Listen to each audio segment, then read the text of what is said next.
Boom, we are live, ladies and gentlemen, boys and girls. Welcome to the Nolan Hawkeye Anthony YouTube channel. And I thank all of you for being here wherever you may be. And of course, however you may be listening. Wow. What a performance by the Iowa Hawkeyes on the road at Lincoln Memorial against rivals Nebraska, or the Nebraska Cornhuskers. This, of course, was a battle for the Heroes Trophy. I did watch an interesting video yesterday on my day off discussing, maybe you guys can find it, discussing the history of the Iowa versus Nebraska series and how obviously fans, because of the proximity, always talk to one another. Obviously, Nebraska has probably had more dominant success, especially if you look at the, I'd probably say, I'm not super familiar on Nebraska football, but I would say probably, the 80s through the early 2000s. Actually, the 70s through the early 2000s. But obviously, there was the proximity, and obviously, Iowa football under Hayden Fry took some significant steps forward. But to call it a rivalry during that time, I think, would just be inaccurate. Let's see, I'm trying to find the channel. The channel is called Embrace the Grind, and it goes over the series as a whole. But, really, it was just the proximity. But it was never really a rivalry. I mean, a rivalry has to...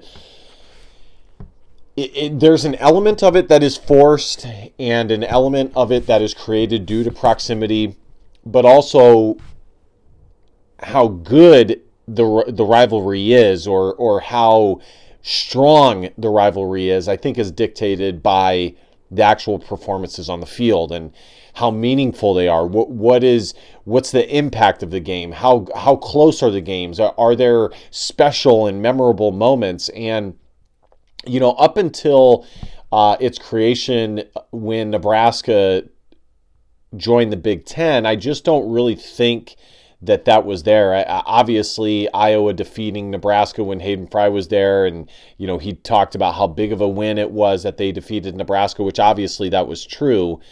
By and large, it just really was not a rivalry. It was more a game that was played due to proximity, nothing more, nothing less. But now, and obviously Nebraska's program, the athletic director, they've gone back and forth with the one of the athletic directors trying to get rid of the game being played on Black Friday, and I can't remember which coach, but somebody saying that this isn't as big of a rivalry as people think it is, and just kind of looking down on Iowa, just a sense of entitlement, and obviously in a lot of regards, Nebraska has earned it as a program. The prestige of the university, as much as I hate to admit it, is really strong. I've said time and time again that you look over the last 40 years, you look at and especially the last 20 years, at a program like Iowa that has the history, the consistent success. Not that Nebraska hasn't had some success during that time, especially with Bo Pelini there, but the consistent success from, I would say probably, 2010, 2009, 2010 onward, I would lean towards Iowa. And especially in recent years, the last 5 to 10 years, definitely would lean towards Iowa. And Nebraska always recruits just as well, if not oftentimes better than how well Iowa recruits. And that speaks to the fan base. It speaks to the history. It speaks to the prestige of the school. But, this has really developed into a legitimate rivalry. I love that it's played on Black Friday. I love that it gives, and I'm so happy that Gary Barta and Iowa was not okay with moving the game from Black Friday, and quite frankly, a lot of Nebraska fans weren't either, which is why the Nebraska AD was fired, or one of the reasons. And obviously, them not giving the credit that was deserved to the rivalry as a whole and Iowa as a whole. But like I said, make no mistake, there was an aspect of this rivalry that was forced, but it's developed into a really strong rivalry, and I love that they play on Black Friday. It gives both teams a unique opportunity to play in front of so many fans and and recruits on days that a lot of them have off and have available that they otherwise wouldn't have, that they would otherwise have a ton of competition in the space and as far as the availability goes. I just want to give an edit. Maybe it's not called Lincoln Memorial. I feel like I've heard it called Lincoln Memorial Stadium, but maybe people call it that, obviously because it's, Lincoln, Nebraska, and the stadium is Memorial Stadium. But nonetheless, yeah, this rivalry has turned out to be really interesting. For me personally, in recent years, especially since I've started covering Iowa football, I really have gotten tired of the undue respect that Kirk Ferentz and therefore the team as a whole has given Nebraska at times. Obviously Iowa has had some big victories against Nebraska, defeating them by a substantial amount of points, but more often than not in recent years it's far closer than it should be, and I realize that Nebraska does have a lot of talent, and probably more talent than their record over the last couple of years should garner. Honestly, you could make the case that Nebraska football, going back to maybe 1962, where they finished 9-2, and then they went 10-1, and then 64 they went 9-2, 65 they went 10-1. From there onward, they really began their dominance. But I would especially say from the 70s onward, where they went 11 wins, 0 losses, and 1 tie. They went 13-0 the following year. So, obviously a ton of success there. So, this rivalry, my point is that this rivalry is very interesting. It maybe wasn't always a rivalry. You look at the 80s, for the 40s, Iowa had success, but then you look at the 70, 79 onward, Nebraska really dominated. The only lone victory that Iowa had was against number 7 Nebraska in 1981, where they won 10-7. But outside of that, 82, 99, 2000, 2011, 12, I think 2011 is when they joined the Big Ten. They saw most of the success. And then this rivalry really turned in 2013, where Iowa finally picked up their first victory. They won 38-17. And from 2015 onward, Nebraska has only won 2 games since 2013. Iowa is 1, 2, 3, 4, 5, 6, 7, 8, 9, 10, 11, and 2. 11-2 going back to the game that took place November 29th, 2013. Now, obviously, that's not as far back as the rivalry goes, but man, I mean, it's heavily in favor of the Hawkeyes. But we've really had some good games, some thrillers, some overtime performances. Even one of the 2 lone victories that Nebraska had, there was a 37-34 overtime thriller. Their other victory in 2022, 24-17. Iowa has really dominated, and especially if you go, since 2015, where Iowa had an undefeated season. Obviously, Nebraska flirted with taking that undefeated season away from Iowa. But Iowa has won, what is it, 10 of the last 11. 1, 2, 3, 4, 5, 6, 7, 8, 9, 10. So just unbelievable. Now, as far as this game goes, enough of the history.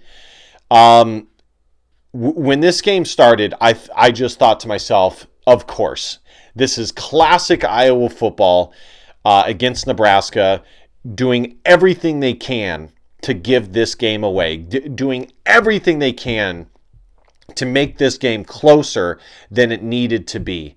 Giving Nebraska way too much credence, playing sloppy football, making stupid, dumb mistakes. And that was really what was going on. In the first half, not only that, but the Iowa defense was just not the Iowa defense that we're used to seeing, especially in the run game. I mean, I said in my game preview that Emmett Johnson was a good running back. If you look at his stats, obviously they're strong. Sometimes it's hard to gauge how much of it is the offensive line versus how much of it is the talent of the running back. But even still, I mean, a running back that's rushed over 1,000 yards, you're obviously doing something right, especially, if you have a decent average per rush on top of it. They were getting blocked all over the place. They got zero push up front. Nebraska was just working Iowa's run defense. I don't know how else to put it. What we've seen from Iowa football the other way and being physical, tough, and really punching it down the throat of the opposing team, running the football. That's what Nebraska was doing. I mean, they got everything they wanted. And, multiple times they, ran the football back to back to back because they were that confident in it. And I understand it. Iowa just could not stop it. They couldn't stop it. And luckily for this Iowa defense, the Iowa offense was able to make some plays. And unbelievably, Iowa was able to get a huge run by Kamari Moulton on that final drive. And Iowa went into the locker room up 24-16. As bad as they played in that first half, they were still up 24-16. You had the muffed. I don't even know if you can call it muffed, but just the miscommunication between Caden Weegan and Preston Reese, where neither of them make the catch. The ball dies and once it hits the turf, it dies and goes. I believe Nebraska's stadium is turf. I don't even know how many stadiums have grass anymore. Maybe just Northwestern. If I had to guess. And it goes the other way. It rolls back towards Nebraska. Just a tough play. Caden Weegan after the game said, it's really loud in the stadium. It was a great play by Nebraska, putting it right in no man's land. Caden said that he was trying to communicate with Preston to take the catch, I believe is what he said. And Preston turned upfield. I also think Caden could have just, made the play, sprinted up and just got the catch, but still it probably was naturally more close to Preston Reese, and that's one of those where, communication isn't there, but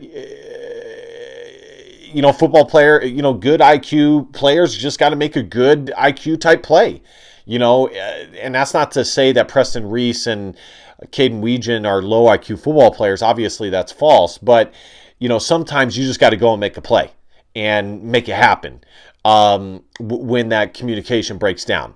So that was definitely one of the low points in that half.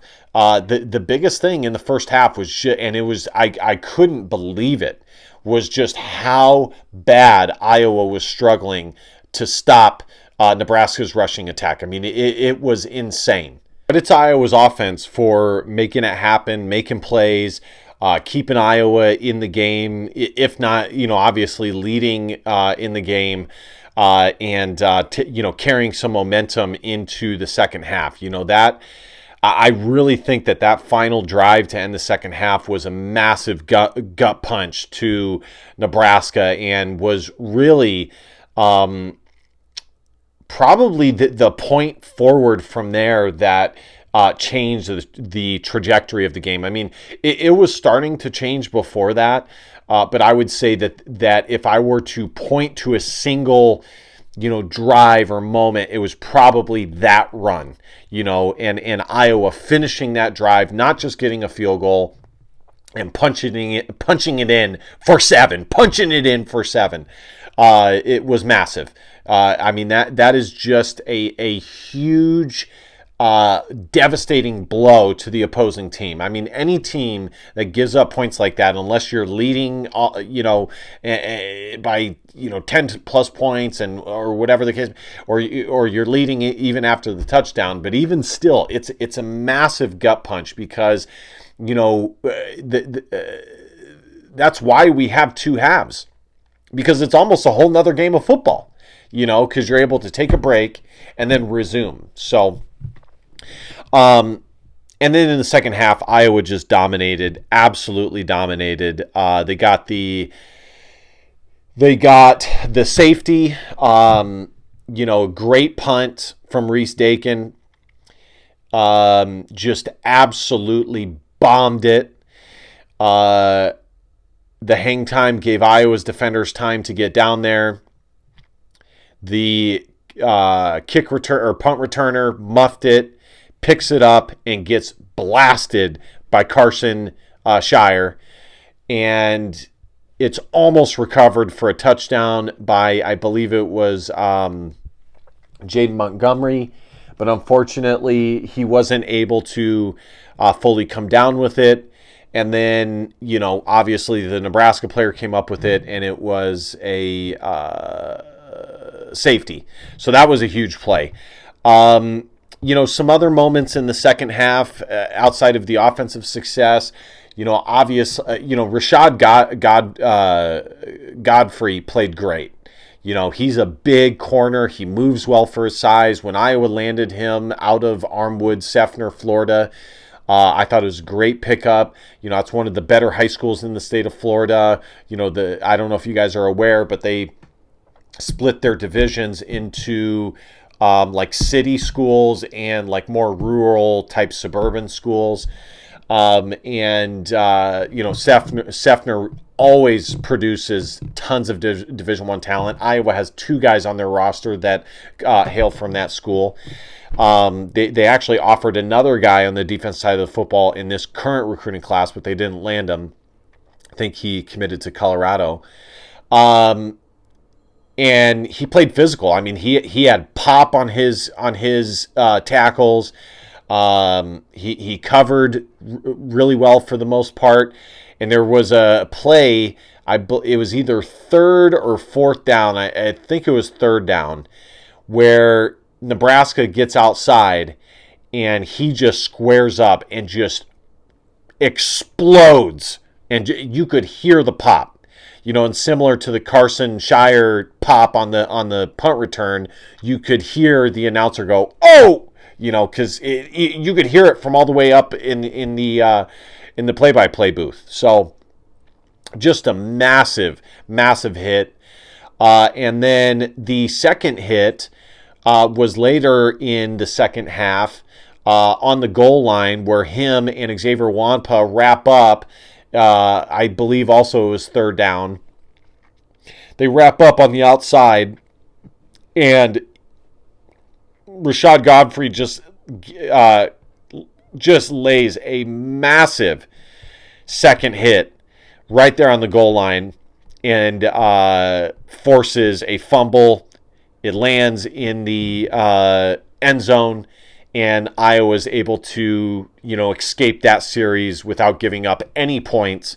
Just an excellent play, game-changing type play, and that was emblematic of the difference between the defense in the first half and the second half was those two plays. Zach Lutmer also had a massive, shooting through the gap, pop type play that the announcers talked about. Just shooting through like a missile, like so many other, high profile cash players that Iowa has had, that Phil Parker has developed over the years. Maybe I've heard them call it nickelback now, so maybe they're starting to call it nickelback rather than the cash position. But essentially that's what it is just an extra DB, a physical DB that can help in run support, doesn't give up an overwhelming amount in the run game, can still make plays, but also has the athleticism to play in the pass game too, that maybe some other linebackers are not.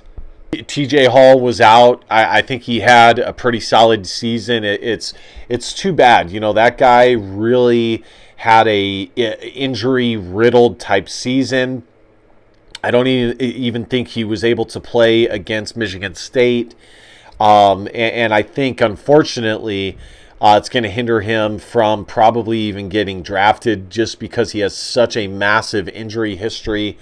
In his past. I think these young cornerbacks really stepped up, and I'm looking forward to seeing how they're able to develop as time goes on. I think Iowa can really have something with these guys as young up-and-coming DBs that can, be lockdown guys that we've kind of been spoiled to have. Maybe not lockdown, but just really good corners that we've been, because Iowa plays a zone scheme mostly, but that we've grown accustomed and spoiled to seeing. So, hopefully these guys continue to develop. They have a lot of good foundational skills. Like I said, they're really young and have a bright future. But we have seen young DBs able to contribute before, and it doesn't always pan out. The defensive back position, the corner position specifically, is a tough one to nail down, because just because you've developed to this point doesn't mean you're going to continue to develop and become one of the, an all Big Ten, possibly all America type, corner that can really help you in that way. I hate to say it, but it's just the truth. We've seen young guys be able to contribute, but not always, continue taking the trajectory that you might expect them to. And then lastly, offensively, Kamari Moulton played well. I think Gronowski had a really solid game. This was probably one of his better games as a whole. Iowa is going to miss his ability to make plays with his legs. I think at times Iowa probably could have utilized it even more this year, and I wish I had seen it more this year. His ability to kind of like lull a defense to sleep, but really punish them when that's the case, is just such a massive advantage. And he has just enough speed to evade pass rushers at times. He doesn't have blazing speed, but again, he kind of has just enough speed to where, defenses are not always worried about him. And they're like, okay, he can run. And obviously he's a hard runner. He's a physical runner. But he doesn't do it so much to where they're always aware of it. And then, Tim Lester dials up something in the most opportune moment where, you don't expect it. It hasn't been used in a while.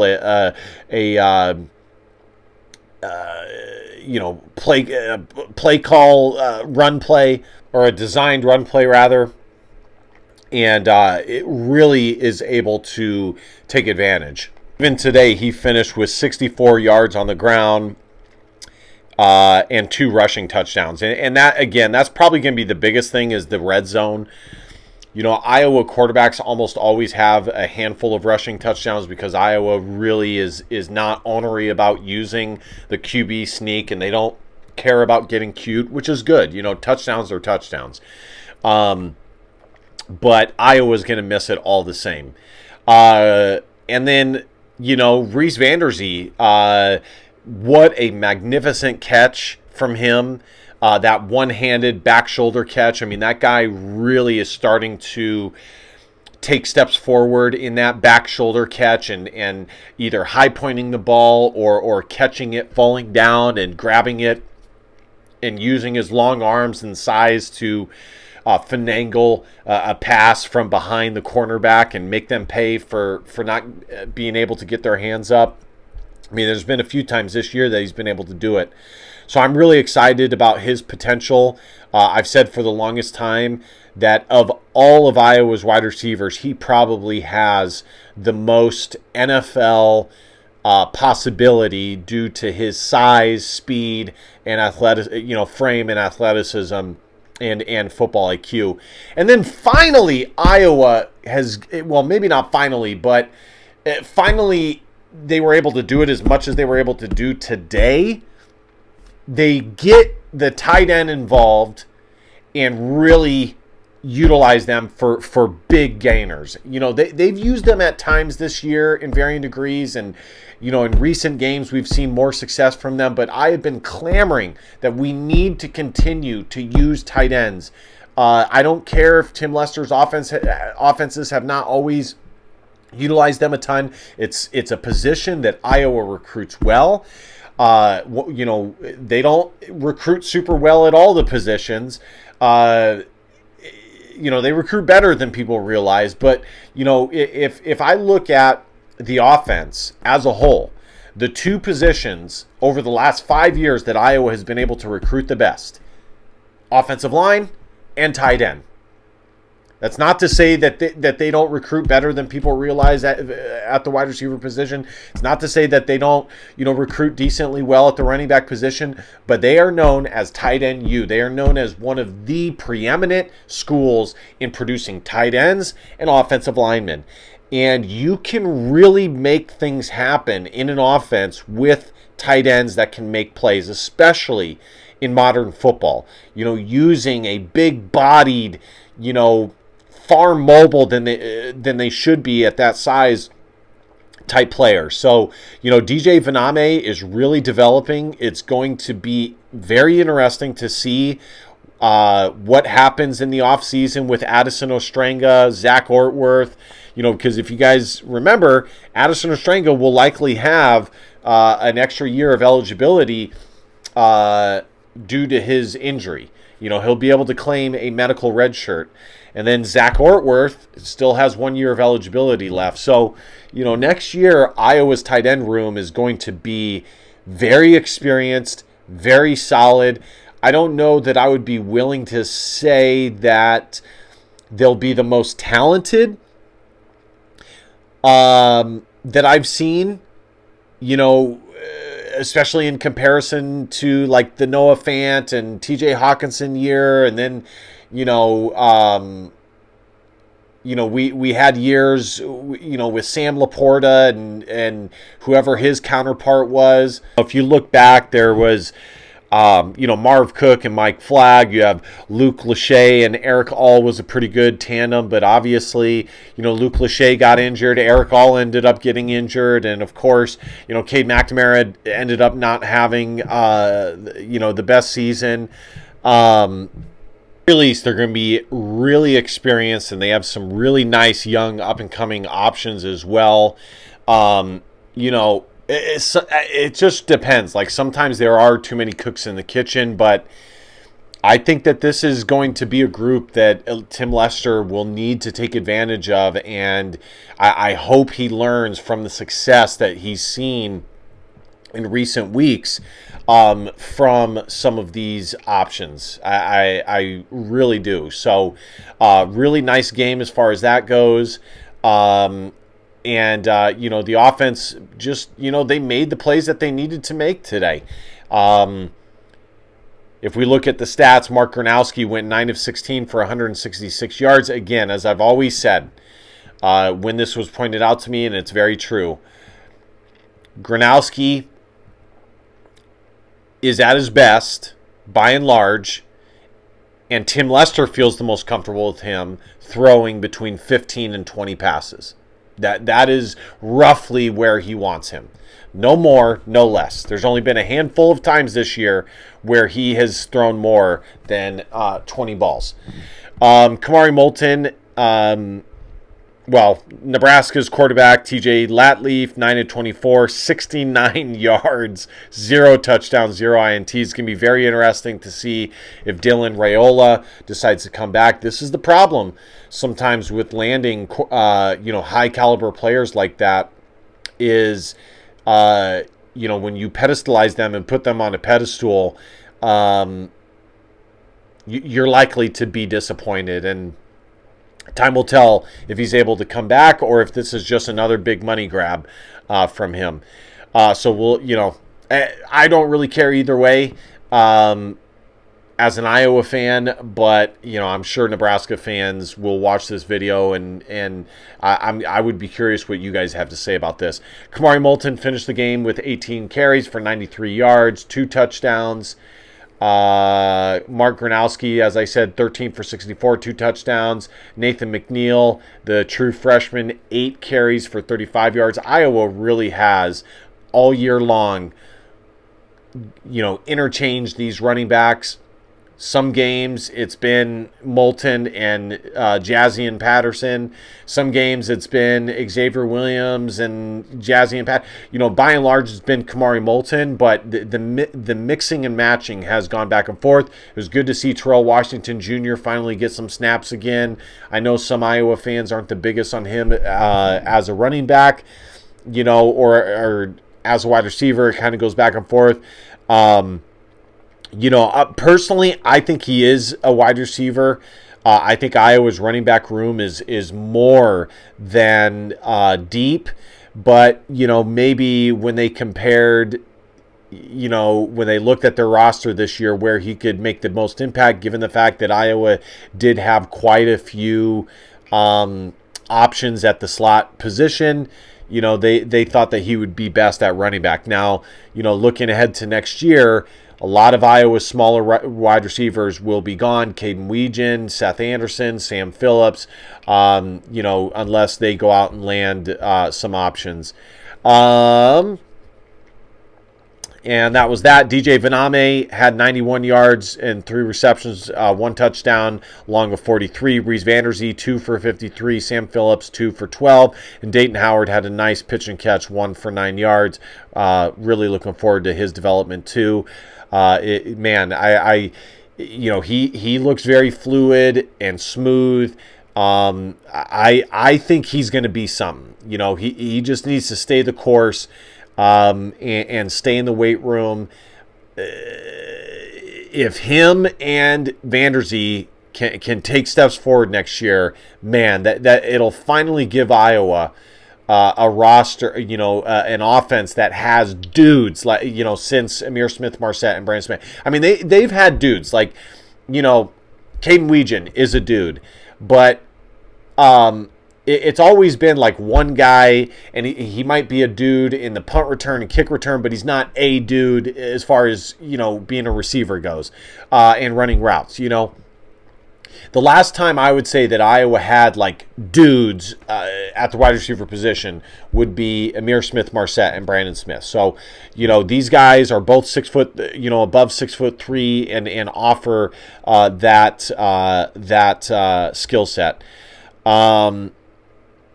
Tackles for loss, Zach Lutmer had 1, as I talked about. No sacks today for Iowa. And that was that. Downs, Iowa had 18, Nebraska 14. Fourth down, Nebraska was 2 of 3. Iowa was 1 of 1. Iowa went 7 of 12 on third down, a marked improvement from last week against Michigan State.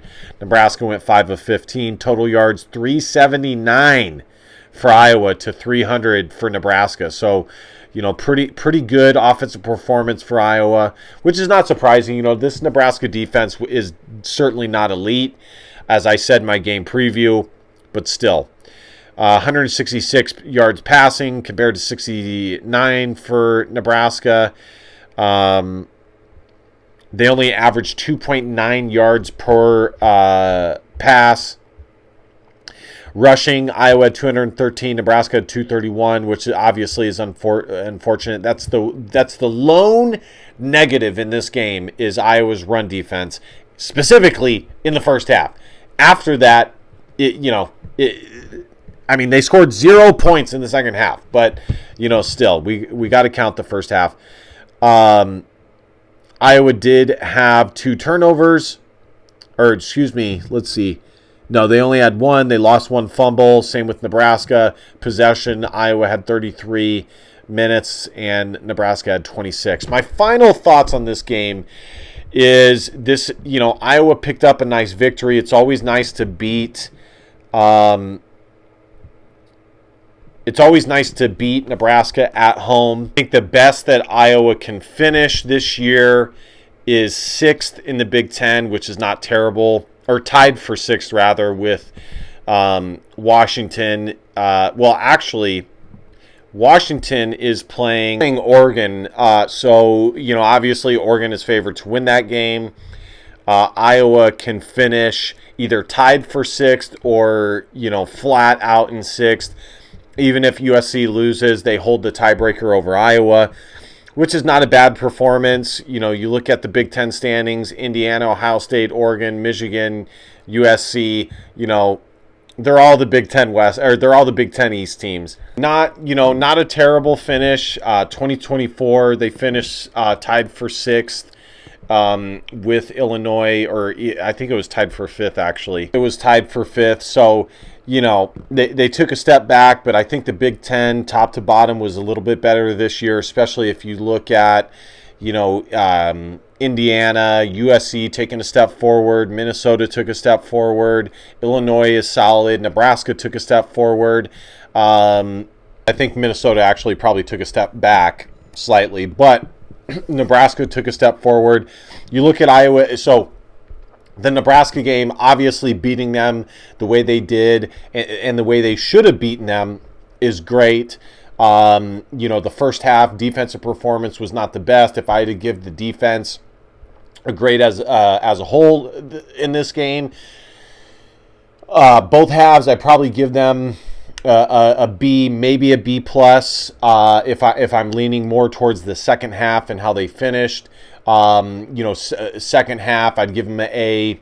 First half, I'd give them probably a C plus. Special teams, I'd probably give them a B, B plus. Drew Stevens wasn't called on a ton today, which is good. Not because he's a bad kicker, but just, that means Iowa was scoring touchdowns. We did have the miscue in the kick return, but Iowa made up for it in, forcing a safety. Caden Weegan did have a nice return. All good. Obviously Nebraska was without their top QB, but it is what it is. You can only play the team and the players that are in front of you. And quite frankly, I don't think Dylan Raiola would have made a 14-point difference in this game. 40 to 6, what is that? A 24-point difference. So beautiful. If you look at Iowa's season as a whole, Iowa defeated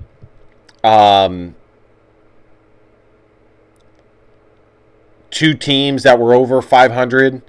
Penn State battled back and won their final 2 games. Rutgers finished 5-6 on the year. Penn State finished 5-6 on the year. Wisconsin finished 4-7, winning. They're on a 1-game win streak. Michigan State obviously wasn't the best with a 3-8 record. But Iowa played really hard against Indiana, who's undefeated. Oregon, who's 10-1. USC, who's 8-3. Games they absolutely could have won and probably should have won at least one of those 3 games. So, when I look at Iowa's season as a whole, as I've been saying all year long, this is the season that could have been. And hopefully Iowa is able to play a decent Power 4 level team in the bowl game, as they probably will. People are saying they're going to be in Tampa this year. We'll see what shakes out with that. But that, and so hopefully they're able to, get to the 9-win mark to make this season look a little bit better and not as much of a, what could have been type season. But make no mistake, it is the season that could have been. Iowa could have been a team that was playing for either 10 wins or 11 wins going into, the bowl game / maybe even the college football playoff. I really think that this is one of the most talented teams top to bottom that Kirk Ferentz has had, that Phil Parker has had on the defense. LeVar Woods has had on special teams. I mean, you look at this Iowa roster, Gronowski added an element that we haven't seen in a while. Was he a perfect quarterback? No. Was the pass game much improved this year? No. They did take some steps forward, especially, in these, final 5 quarters. But Iowa had the best returner in the country. Drew Stevens had a decent year. Reese Dakin had a decent year. Iowa's defensive line played really well. They had 2 defensive ends that had 6 sacks, 12 sacks between the two of them. There was a lot of talent on this roster. Iowa had one of the best offensive lines in the entire country, one of the best defensive lines in the entire country as a whole, despite this first half performance against Nebraska. The running game was solid. Obviously not to the level. They didn't have a workhorse like Caleb Johnson, but Kamari Moulton is looking like he's developing possibly into that guy as a really solid, consistent guy that could potentially play on Sundays. So this team had a lot of talent, and this is definitely, I know this is a long video, we're 40 minutes in, but there's just a lot to say in lieu of this game. I think this really is going to go down as the season that could have been. I don't think I know. And I know Kirk Ferentz is emotional about this team as he gets older, which is understandable. He loves these guys. I don't know why anybody ever had that in doubt, especially when there were the allegations that were levied. But it doesn't take away from the fact that Iowa definitely let some opportunities slip from their grasp. Gronowski averaged 4.9 yards per carry, and Kamari Moulton averaged 5.2. Well, of course, Iowa State, one of Iowa's losses, they obviously didn't finish how many preseason prognosticators had them going, and especially after they defeated Iowa. But they're still 7-4 with a chance to be 8-4, which is definitely not bad for Iowa State standards. 12 is not super great. If Iowa State was playing in the Big Ten, would they be 7-4? I don't think so, but still, I mean, all of Iowa's losses were against, pretty quality team. Well, definitely quality teams. Iowa State is quality, not as much as USC, Oregon, or Indiana, but still. So that's the one disappointing thing about this. I'm probably going to have more tomorrow in my day after thoughts, as this video has already been going pretty long here. But that is the disappointing thing about this, So this is a really good Iowa football team. At times they were great. At times they were even looking like they could be elite and possibly a college football team. I consider elite to be a top 15 caliber team, but in the end they just couldn't make the plays, and had misplays in the games that mattered the most, which is why they are going to have to settle for a good, possibly 9-win season, which is nothing to sneeze at. I mean, that's still a really quality finish. but this season definitely could have been more. All right, guys, thank you guys so much for watching. This is where we'll end it. If I have anything to add, I'll do another video. Be sure to hit that subscribe button, like, comment, share. You guys know the drill. The Iowa Hawkeyes defeat the Nebraska Cornhuskers on Black Friday on the road, 40-16, winning 10 of the last 11 Heroes Trophy games in this rivalry in a shellacking. Especially in the second half, Iowa just put the pressure on and really limited Nebraska. Defense finally came alive.